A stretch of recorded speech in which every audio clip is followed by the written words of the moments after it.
Okay, so I wanted to do a little mini Tomcast about mini games. See what I did there?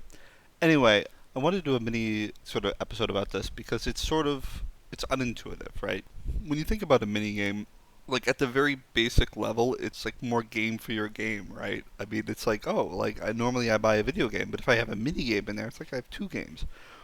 And there are situations too where like you can have games that are like a Mario Party or something like that, where it's just like all mini games. I'm not really talking about that. Kind of like with the crafting system. If you hang yourself on crafting, or if you hang yourself on mini games, if you hang yourself on the thing that I don't like, but you just go all in on it, I'm probably gonna find something I like about it. It's probably actually gonna be pretty good because you're focusing on it. That's your goal. And the problem with a minigame is that it eventually becomes contrived. When I say a minigame becomes contrived, it's about the hacking minigame. Where like to hack a computer, you have to play this little side game that's totally removed from the game itself. It's not necessarily a difference in the sort of the style of game. Like sometimes games will try to, vary what they're doing to keep it feeling fresh. The minigame, it doesn't quite do enough of that. Most of the time, it is so different than what you're doing, it's almost like a whiplash. And if I'm playing Prey or something and I hack something, why am I playing this weird little ball maze game? Or like, why in Bioshock do I have to play this really weird pipe dream style game? When you look at like Bioshock 2, even then they like kind of started to move away from that. And even in like Deus Ex Mankind Divided, they provided the ability to move away from the the more detailed style of hacking minigames to something much more removed. And then finally with like Deathloop, they just kind of got rid of it altogether. Which is funny because when you look back, System Shock had some sort of like kind of minigame there. Thief, for the lock picking, they did have a minigame.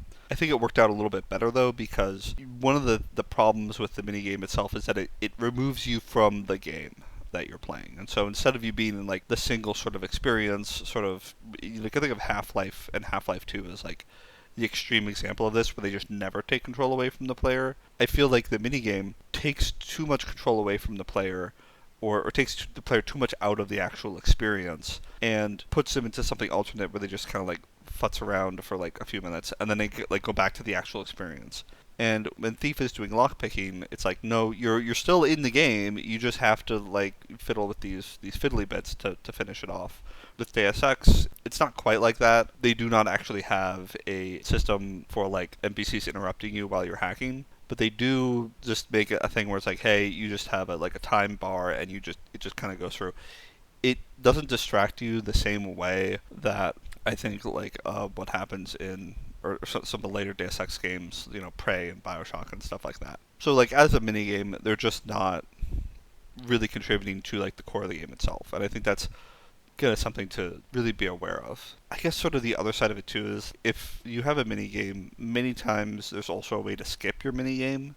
And I think one of the questions you should kind of ask yourself is if you're going to be building something that a player can skip, especially as deep as a mini game, like you're building a game that players can not even play. Why are you like really doing that? Are you really getting anything out of it? Is there a smart concept, like going on in there? To kind of give like a counterpoint to myself, if you think of like Catherine, which is a Japanese video game about stacking boxes or climbing boxes, I don't know. It's a little hard to explain in a Tomcast, but they do have a mini game, and their mini game is essentially the same as the game itself, but they just remove the time pressure, and and they try to make it more about being smart and tactical and doing things in as few moves as possible. When you think of it that way, like that's not really a mini game. That's just a remix of the game itself, and I think that worked out like a lot better for them. I mean, I didn't particularly enjoy it. I like to kind of futz my way through puzzles and have a little bit of. I just like to play with puzzles a little bit until I get a solution. I don't necessarily like to find the most optimal solution. I feel like that can be a little bit boring at times.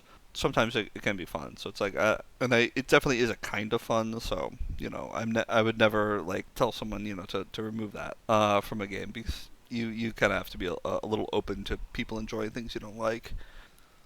Ooh, and I guess if I'm talking about the mini games, I should probably talk about fishing mini games. And I shouldn't say the worst offender, but they're definitely one of the like strangest contributions to in video games. And I know people like really love their fishing mini games. I do feel like they are a little bit self-indulgent. They definitely are a system that players don't need to interact with, and there's no reason to really have them in most games.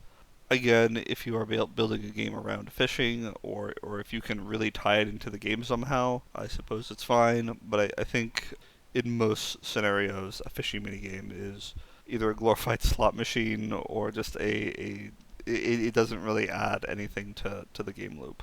I'm sure I'll get some pushback on it, and some people say like, "Oh no, this is like the most important part." I guess my sort of thought is like keeping the player's sort of mind and perception in the game is, I think, a little bit of a better idea than adding a minigame. So I guess if there's any really like advice or unifying thought, it's that if you're gonna have a minigame, think really hard about it and definitely consider getting rid of it because it likely isn't gonna actually contribute to the game itself.